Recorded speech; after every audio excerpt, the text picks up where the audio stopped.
Hola chavos y chavas, hola morros y señoritas.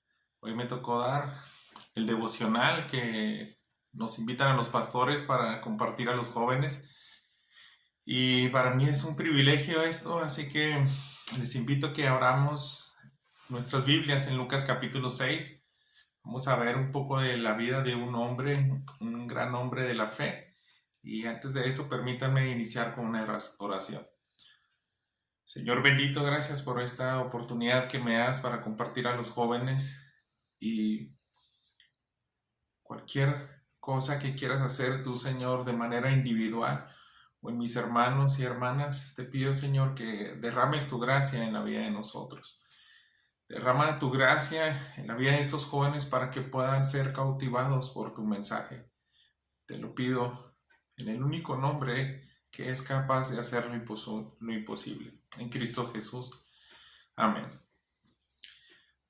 En el capítulo 6 de Hechos, en el versículo 22, dice lo siguiente: Bienaventurados seréis cuando los hombres los aborrezcan, y cuando los aparten de sí, y los vituperen, y desechen vuestro nombre como malo por causa del Hijo del Hombre. Es un texto que no es muy grato a los oídos, es un versículo que se te hace como algo contradictorio, que el que sufra y padezca por Cristo Jesús tiene que ser bienaventurado. La bienaventuranza únicamente les pertenece a aquellos que somos hijos de Dios. Y en este día te voy a compartir la vida de un joven que fue menospreciado por toda una nación, por todo un grupo de naciones, incluso por todo el mundo. La vida de este joven se llamó Eric Liddell y te invito a conocer un poco acerca de su biografía. No va a ser una biografía muy exhaustiva, solamente quiero mostrarte a través de su vida cómo el Evangelio de Lucas constata el carácter, la actitud y la vida de un creyente genuino. Que esta historia nos impacte, nos desafíe a vivir como un verdadero creyente. Este joven, Eric Liddell, era un escocés, el cual fue muy famoso en su país, y él nació en 1902, fallece en 1945 y es conocido como un gran deportista. Hay muchos títulos, vas a encontrar mucha información en la web acerca de él, vas a encontrar películas de Hollywood de él, incluso películas que se llegaron a ganar Óscares. Y lo que quiero contarles de él es que a lo largo de lo que vamos a ver en este libro de Lucas, en el capítulo 6, es una manera en la cual Jesús quiere que vivan sus hijos. Y vamos a iniciar más o menos a tratar de ver su vida por etapas. Y la primera etapa es acerca de su carrera. ¿Cómo es que él fue aborrecido por toda una nación? Y de alguna manera vamos a tratar de cubrir algunos aspectos de su vida, describiéndole según el capítulo 6 de Lucas, partes que concuerdan con la historia de su vida. Entonces vamos a ir leyendo algunos versículos más o menos de manera cronológica, porque Jesús empieza con las bienaventuranzas. En este capítulo presenta parte de lo que él dijo en el Sermón del Monte, y después de que entiendes cuáles son los requisitos o la manera que él estableció para que vengamos a su reino, también vemos cómo él quiere que tú y yo vivamos. Así que vamos a avanzar acerca de esto. Yo les leí el versículo 22, bienaventurados los que padecen por causa del Hijo del Hombre, pero dice el 23, gócense en aquel día y alégrense, porque he aquí vuestro galardón es grande en los cielos, porque así hacían sus padres con los profetas. Entonces dice, si es una garantía que si tú estás dispuesto a sufrir por Cristo y lo sufriste en tu vida, por glorificar el nombre de nuestro Padre y obedecer a todos los mandamientos que dijo nuestro Señor Jesús, debemos de tener certeza ahí de que tenemos una recompensa en el cielo. La gloria de Dios, su regalo más preciado, estar cara a cara enfrente de Él, es la mejor recompensa que debemos de tener. Por eso los hijos de Dios somos bienaventurados. Más o menos para avanzar un poco en su historia, les recomiendo que lean su biografía, en especial aquella que nos habla acerca de autores cristianos. Hay muchas biografías de él, hay artículos de periódicos que nos hablan de él, pero lo ven desde un punto terrenal.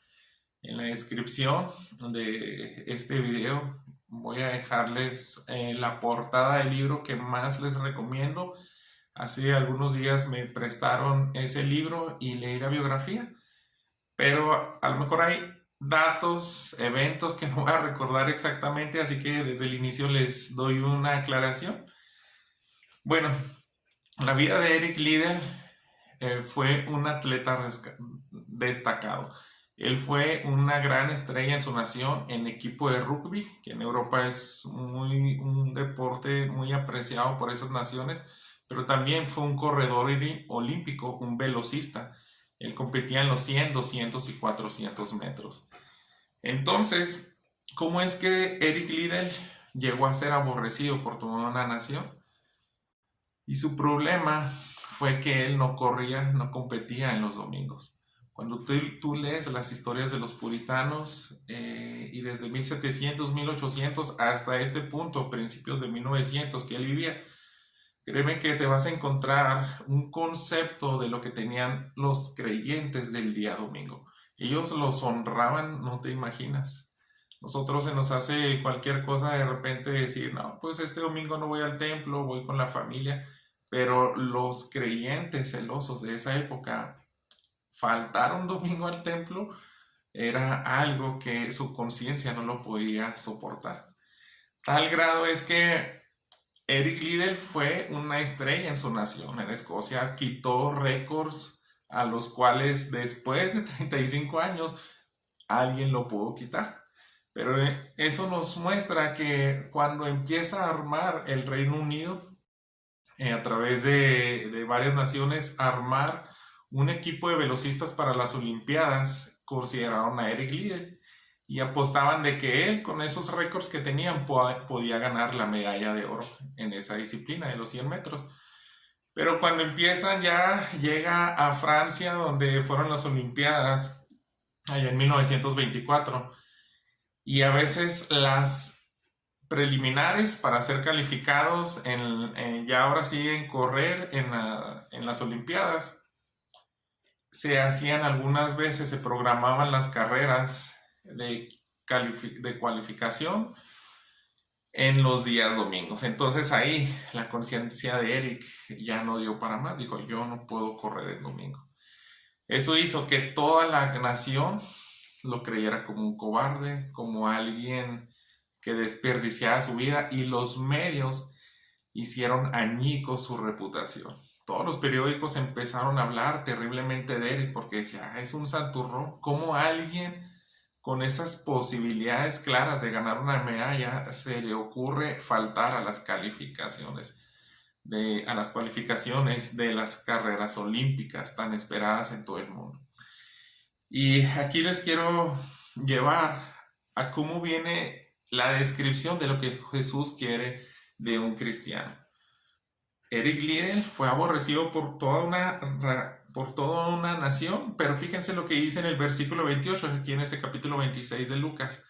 Nuestro Señor Jesús establece cómo debemos de vivir tú y yo si realmente el reino de los cielos nos pertenece. Dice así, bendecid a los que os maldicen y orad por los que los calumnian. Y aquí podemos ver algo muy impresionante porque nunca vemos en la vida de Eric Liddell que se quiso vengar. Nunca quiso defender su reputación. No quiso dar explicaciones de sus convicciones. Simplemente dijo, yo no corro el domingo. El día domingo para mí es muy especial y mi Dios es más importante que una carrera olímpica. Entonces nunca vas a encontrar en la vida de él tratando de limpiar su reputación, tratando de decir que los medios son unos cobardes mentirosos que difaman, y él en ese momento estaba diciendo, orad por los que los calumnian. Con la actitud de la vida de Eric Liddell podemos ver que él constató y siguió los pasos que Jesús estableció.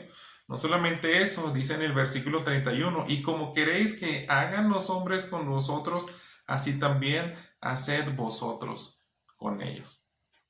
Entonces podemos ver que este hombre Eric Liddell tenía un espíritu muy deportivo, era muy llamativo que cuando se empezaron a formar los corredores en sus carriles, ellos en aquel entonces, en esos años, las Olimpiadas no tenían ese triangulito que se pone en el piso para que pongan los pies y se impulsen a salir corriendo. Lo que tenían los jugadores eran unas especies de cucharitas, así tipo de albañil, pequeñas, y ellos empezaban a hacer agujeros en los pisos para acomodar sus pies. Y cuando den el pitazo salían corriendo. Ese apoyo que ahora se hacen con esos tipos de triángulos. Entonces, Eric Liddell a veces llegaba y a los competidores le decía, te la presto si no trajiste la tuya. Y era muy curioso porque él a todos saludaba, Y yo creo que sucedía algo muy positivo en los jugadores. Decían, qué espíritu tan deportivo tiene este joven. Era reconocido por eso. Cualquiera de nosotros nos sentiríamos a gustos, a lo mejor como citadinos, nos sorprenden de que algunos llegan y sobre todo la gente de pueblos pequeños, para ellos es muy común saludarte en la calle, hey, buenos días, y nosotros como que de ciudad no toda la gente reacciona a eso, pero es un buen cumplido, es algo como que te levanta el humor, te saca de ese lugar donde vives de manera muy individual en una burbuja, pero que alguien te diga, hey, ¿cómo estás? Qué bien te ves hoy. O simplemente dar una sonrisa, eso hace que te sientas bien. Entonces, a veces quisiéramos que alguien nos levante el humor, que nos sorprenda con una actitud tan linda, tan bonita, tan deportista. Así era Eric Liddell. Entonces, también quiero compartirles lo que dice el versículo 31. Y como queréis, ese ya se los compartí, ese espíritu deportivo. Y no quiero detenerme mucho aquí en esta área deportiva, que fue tan impresionante, fue de mucha bendición, porque él siempre decía, la primera parte de mi carrera la corro con todas mis fuerzas, y la segunda parte le ruego a Dios que ahora corra en sus fuerzas. Solamente para decirle lo siguiente, Eric Liddell era el calificado para ganar la carrera en los 100 metros, pero para que un corredor de 100 metros gane una carrera de 200 metros no es cualquier cosa, y mucho menos el entrenamiento para una carrera de 100 metros a 400 metros deben de distribuir su energía muy distinto, entra mucha resistencia. Entonces es casi imposible que un corredor de 100 metros gane una carrera de 400 metros. Cuando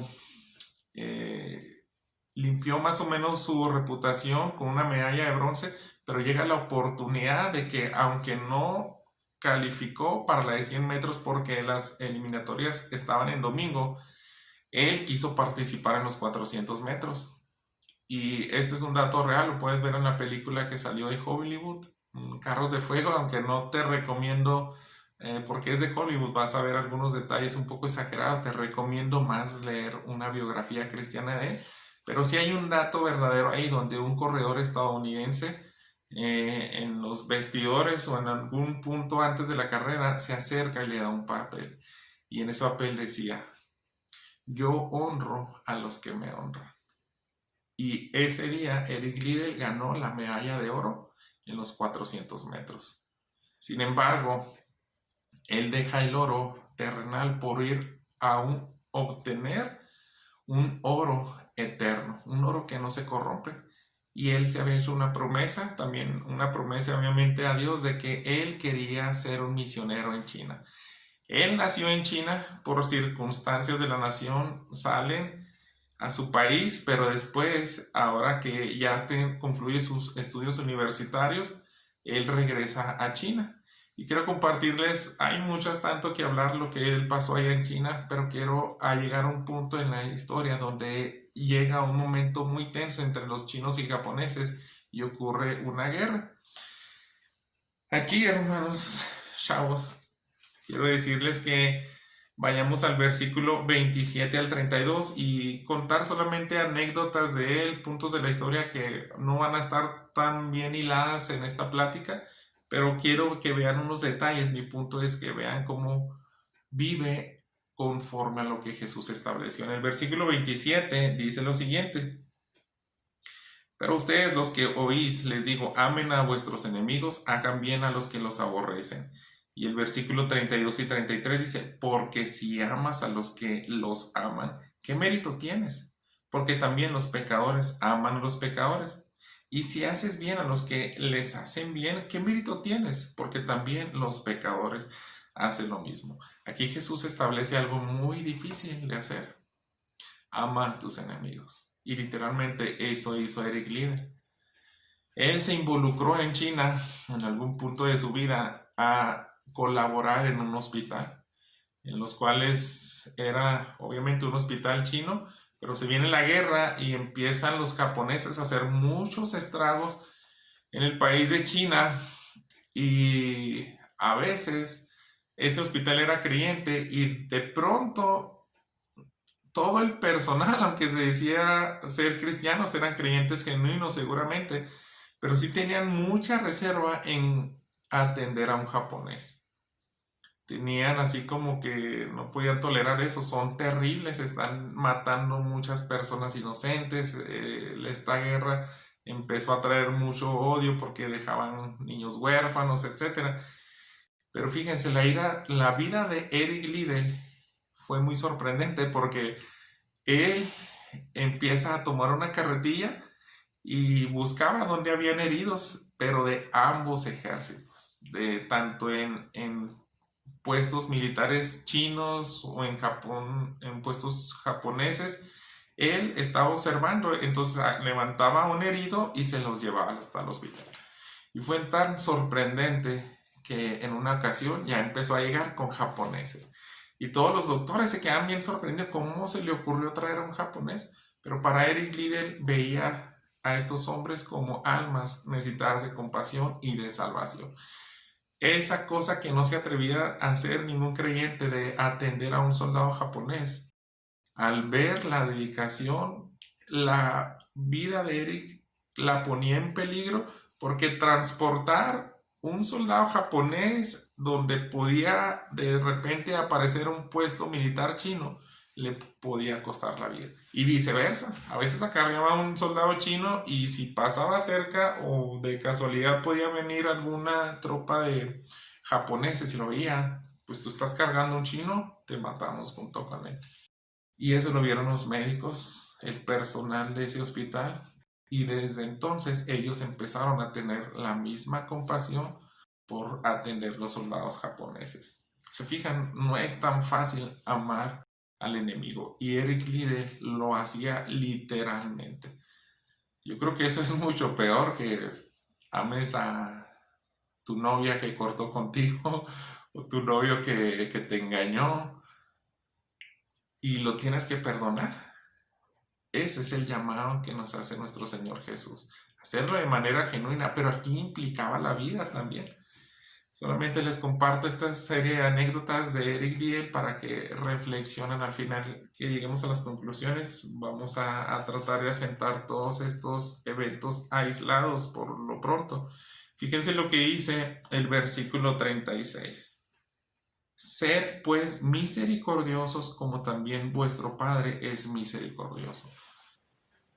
También hay una anécdota de Eric Liddell donde, trabajando en el hospital, se necesitaba carbón porque se avecinaba el invierno. Entonces tenían que conseguir para unos 3 meses el invierno ahí en ese lugar. Era muy crudo, muy fuerte, y tenían como unos 60, 80 pacientes u habitaciones donde se necesitaba ese carbón para mantener fuerte las calderas y estuvieran cálidas las habitaciones. Y aquí se le encomienda a Eric Liddell. Le dicen, ¿sabes qué? Tú tienes que conseguirnos el carbón. Ve a la junta donde te van a entregar el dinero, compra carbón allá y tráelo acá. Entonces, de esa manera le hizo, pero cuando se dirigía a un lugar para adquirir el carbón, era bastante dinero y poco a poco se lo iban robando. Y fue algo muy triste. Y otra vez, Eric Liddell no se da por vencido y dice, yo tengo que conseguir ese carbón. Corría también peligro su vida. Y de esa manera emprende otro intento y ahora adquiere, se las arregla, guarda el dinero adentro de un pan y está viajando. Entonces nadie se las huele de que tenía tanto dinero cuando le trataban de esculcar y por fin consigue el carbón. Pero ese carbón, al transportarlo en tren hasta donde estaba el hospital, se lo iban robando poco a poco. Entonces cualquiera de nosotros nos daría mucho coraje si nos hicieran eso. Tú estás arriesgando tu vida para salvar vidas y llegas sin nada y entonces no puedes resistirte a lo que están haciendo contigo. Entonces aquí lo que muestra Eric es misericordia, perdona a esos agresores. En su tercer intento sí logra traer el carbón. Entonces eso hace que nos demuestra que en él no había venganza, en él dejaba todo en manos de Dios y tenía misericordia porque yo creo que en algún punto él podía defenderse o hacer algo al respecto para quitarse, ¿no? Tal vez cierto coraje, pero eso no existía en él. Él tenía misericordia y encomendaba todo en manos de Dios. Yo creo que eso también lo podemos aprender de él. En el versículo 31 dice, y como queréis que hagan los hombres con vosotros, así también haced vosotros con ellos. Aquí lo podemos ver porque él había dejado a su familia en Canadá, le dijeron hasta este punto van a permanecer aquí en China. Se estaba poniendo difícil la guerra y él vivía para servir a aquellos hombres y mujeres que necesitaban de ese hospital. Y yo creo que debemos de recordar este versículo que leíamos, amar a tu enemigo. En ese hospital también habían japoneses, también habían esos soldados que no querían ser atendidos al inicio, pero ahí se muestra la misericordia, la compasión y también ese principio de como quieras que hagan los hombres contigo si estás con una grave enfermedad y viene ese crudo invierno. Cualquiera de nosotros quisiéramos que alguien nos mantuviera la habitación calientita. Entonces, Eric dice, si a mí me pasara la misma condición, qué bueno que alguien diera hasta su vida para hacerme más llevadera esa enfermedad o esa situación de salud. Así como en cualquiera de nosotros sería lógico que nos traten en el mejor hospital, así hacía Eric Liddell. Hacía hasta lo imposible por bendecir a los demás. Quiero dejar un poco al lado este aspecto de la guerra. Hay muchas anécdotas que conocer de él, pero quiero pasar a otra fase de la historia de Eric Liddell, porque cuando ya estaba la guerra en un punto muy duro, el gobierno chino decide enviar a los extranjeros a una especie de campos de concentración.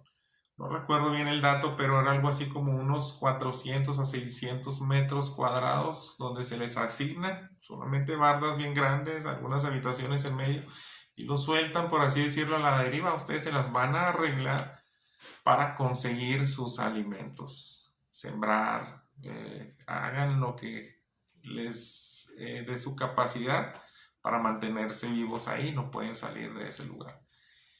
¿Cuántas personas creen que habían en ese campo? Creo que habían cerca de 1500 personas. Entonces todos estaban apretujados con falta de alimento, con un espíritu tan triste, sin nada de esperanza, y habían bebés, niños, hasta ancianos. Y donde todos tenían falta de esperanza, el único que se las arregló para levantarles el ánimo fue Eric Liddell. En especial a los niños les empezó a poner actividades, juegos, les seguía dando educación pese a lo que pintaba el futuro. Entonces nuevamente podemos ver, constatar la vida de un verdadero creyente, como dice el versículo 31, y como queréis que hagan los hombres a vosotros, así hacer con ellos. si tu hijo estuviera en ese campo, si nosotros en nuestra niñez estuviéramos en esa situación, cualquiera desearía que hiciera algo para hacer esto más sobrellevadero. Entonces, Eric Liddell se pone de manera empática en las vidas de estas personas y les levanta el ánimo, porque eso cualquiera de nosotros lo pediríamos si estuviéramos en una situación tan precaria.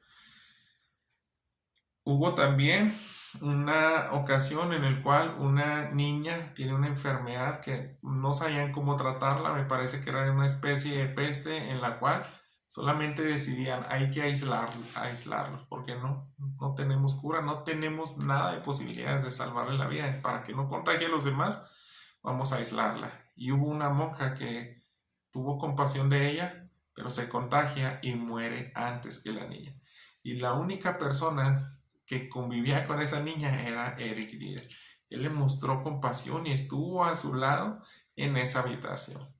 Podemos ver ahí, hermanos, el versículo 36. Sed pues misericordiosos como también vuestro Padre es misericordioso. Yo creo que hay muchos también entrevistas de personas que sobrevivieron en ese campo, porque Eric Liddell muere ahí. Se complica una enfermedad 3 meses después. Su esposa, sus hijas que él mandó a Canadá, se dan cuenta y su hija mayor se puso muy triste. Se puso muy triste hasta en cierto reclamo a Dios y de pronto cuando termina todo esto, años después regresan a China. Y esta hija mayor empieza a escuchar muchas historias de ya en ese entonces adolescentes que fueron bendecidos con la vida de Eric Liddell ahí en ese campo de concentración. Y dice, todos le decíamos Eric Liddell. Y ella se quedó tan sorprendida. En aquel tiempo, en el pasado, yo reclamaba a Dios porque sentía que Él mismo me quitó a mi padre. Pero ahora veo que Él fue padre de muchos niños. Él bendijo y todos podían constatar que la persona que más bendijo a ellos fue Eric Liddell. Era el más reconocido en ese campo donde estaban encerrados todos los extranjeros. Había muchos campos, pero ese grupo de extranjeros reconocieron a Eric Liddell como aquel que les daba esperanza y ánimo para seguir adelante. Les repito, podemos seguir con muchas anécdotas de Eric Liddell, pero quiero dejarte con este mensaje. Todo esto lo produce el Evangelio. Cuando tú realmente eres un hijo de Dios, Cristo espera que vivas de como viene aquí, desde el versículo 27 hasta el 45. Son cosas que no cualquiera hace. Son cosas que para nosotros creyentes se nos hace casi imposible. Casi, porque sabemos que el Espíritu Santo en el creyente hace que vivamos de esta manera. Los que no son creyentes se les hace una locura, pero tú y yo estamos llamados a vivir con un ejemplo de vida como la de Eric.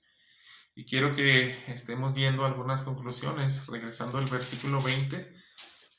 Yo les decía, solamente teniendo el Espíritu Santo es como puedes lograr todo esto.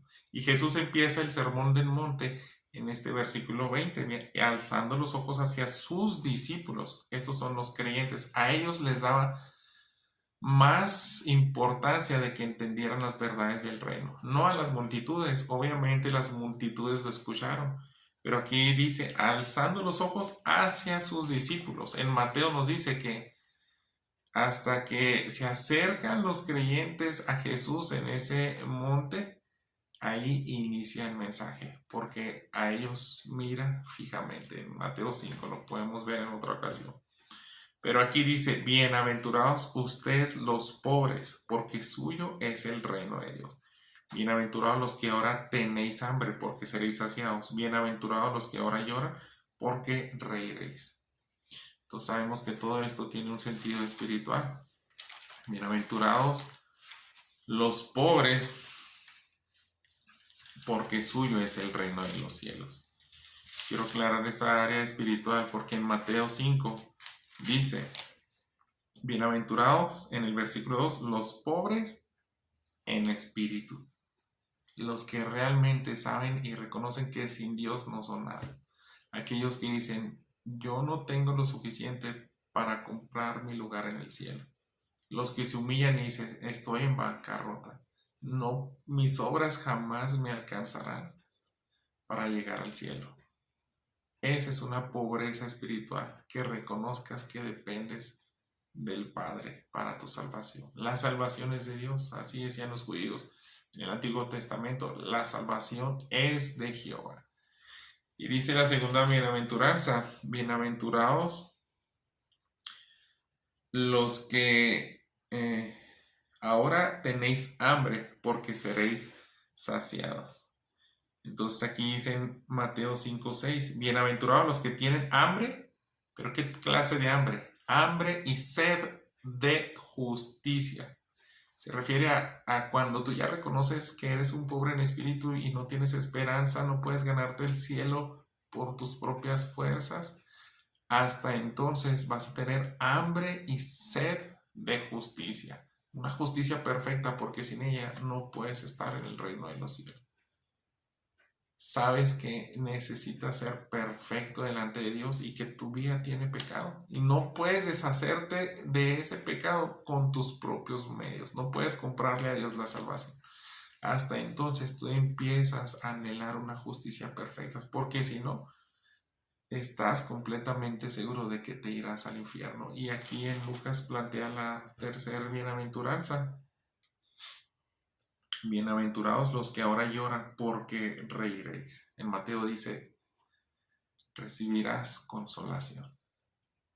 Y esa llanto es por tu pecado. Si ya sabes que eres pobre en espíritu, que la salvación es de Dios, que si no eres perfecto delante de Él, entonces clamas por una justicia. Tienes hambre y sed de justicia. Estás seguro que si no arreglas esos pecados que tienes y los arrancas de ti, no podrás estar delante de Dios. Pero a la vez sabes que eres pobre en espíritu. Por tus propias fuerzas nunca lo vas a lograr. ¿Qué es lo único que te queda? Llorar por tu pecado. Y esto se hace literal. Así lo vemos a lo largo de la historia. Personas que Dios quebrantó, a nosotros nos ha quebrantado. Y esa es una manera bíblica de explicar tu salvación. Cuando realmente te sientes y estás seguro, convencido que te vas a ir directo al infierno por tus pecados, entonces ves ese rayo de esperanza que solamente en Jesús, depositando la fe en Él, vas a ser salvo y todos tus pecados. Él los toma, los pone en la cruz, con su sangre te limpia, se olvida de ellos y ahora sí dice, tuyo es el reino de los cielos. Si ya eres de mi reino, quiero que vivas de esta manera, como tal, como un hijo mío, haciendo lo que para el hombre es locura, amando a tu enemigo, bendiciendo a los que te maldicen, etc. Todo lo que vimos aquí, ¿verdad? Ahora quiero hacerles un llamado. En ese mismo capítulo 6, en el versículo 46, él concluye de una manera muy directa, muy clara a nuestro Señor Jesús. A nosotros nos gusta cuando a veces el pastor o el predicador se acerca al final y te dijo una ilustración. ¡Wow! ¡Qué buena ilustración para comprender ese mensaje, para que se te quede grabado! Y nuestro Señor Jesús era también experto en cerrar un sermón y dijo lo siguiente: ¿por qué me llamas Señor, Señor, y no haces lo que yo digo? Y esto va para cada uno de nosotros. Conocemos todos estos versículos, conocemos que creyentes han hecho cosas que nosotros no hemos hecho eso.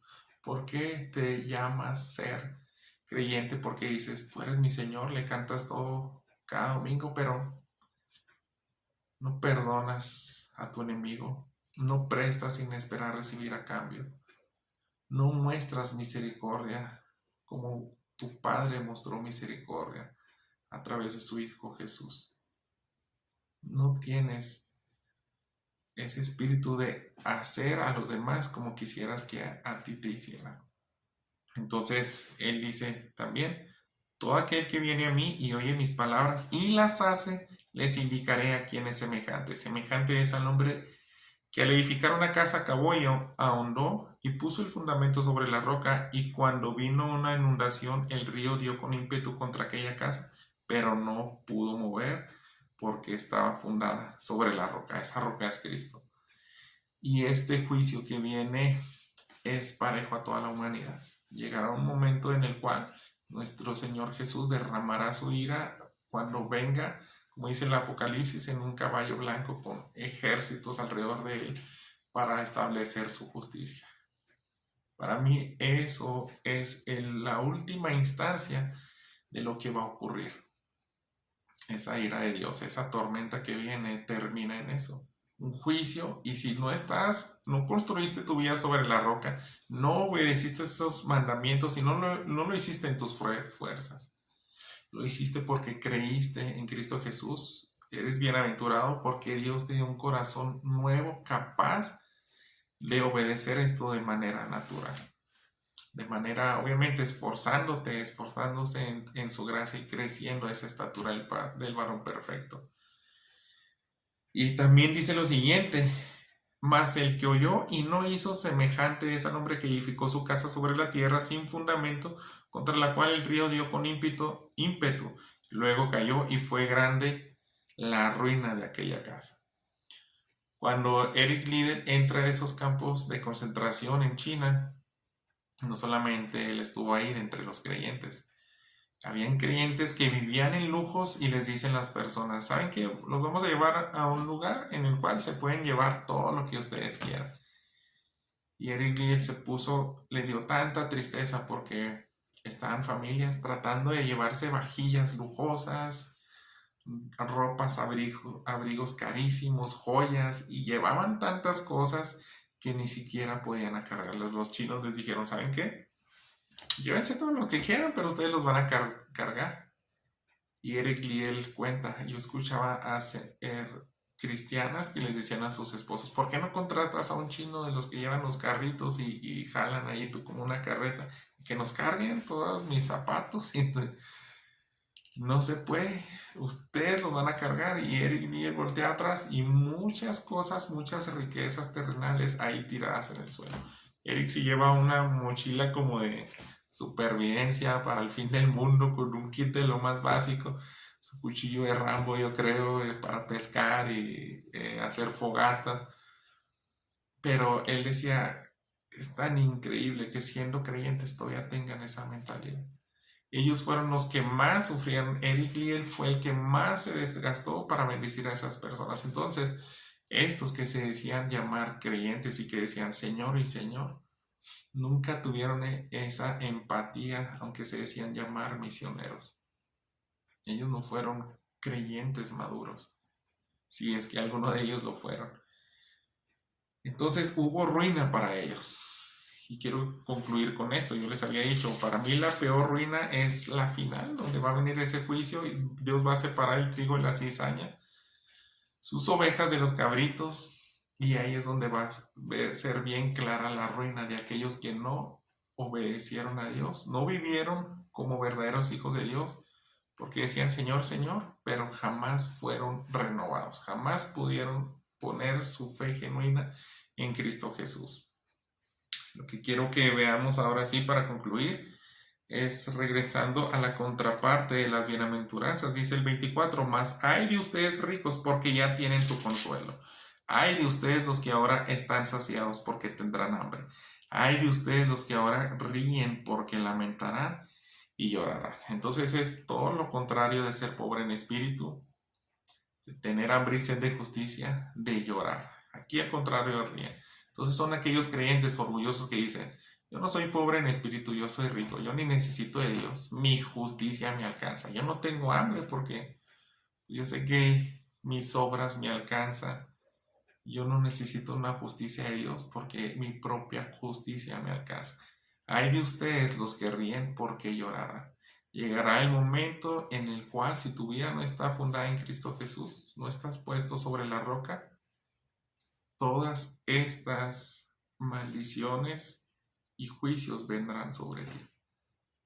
Ahora sí tendrás hambre cuando estés en llamas de fuego. Ahora sí tendrás sed de justicia. Ahora sí clamarás y llorarás, pero va a ser demasiado tarde, porque estarás en una condenación eterna.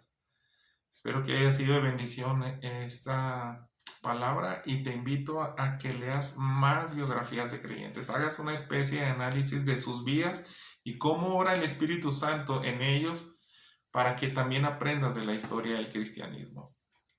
Créeme, para mí son las mejores lecturas que puedo tener aparte de la Biblia, lo que es la historia cristiana, y en eso se incluyen las biografías de grandes hombres de la fe. Cuando yo leo biografías de misioneros, de grandes creyentes, es rara vez que no me hagan derramar lágrimas. Me bendicen, no sabes. Y yo quiero en este día despertar en ustedes, jóvenes, ese amor por leer biografías de grandes creyentes. Ahora parece que no se mueve mucho eso, pero yo quise compartirles esto en este día. Y a manera comercial, y en verdad te pido lo siguiente. En la descripción de este video voy a dejar un link, van a poner un link de una serie que tengo yo de pláticas misioneras. Y veo exactamente cómo se escribe esa misma historia con misioneros de nuestra época. Ahí vas a encontrar creyentes en Chiapas, en Baborigami, aquí en nuestra sierra, en el estado, en Nueva Guinea, en España, en el Bajío, aquí, y todos los demás que se vayan agregando. Son más de 20 pláticas con misioneros, con movilizadores, con temas que te van a despertar tu amor por Cristo y llevar fruto y tener una vida que honre y glorifique a Dios. Que Dios te bendiga.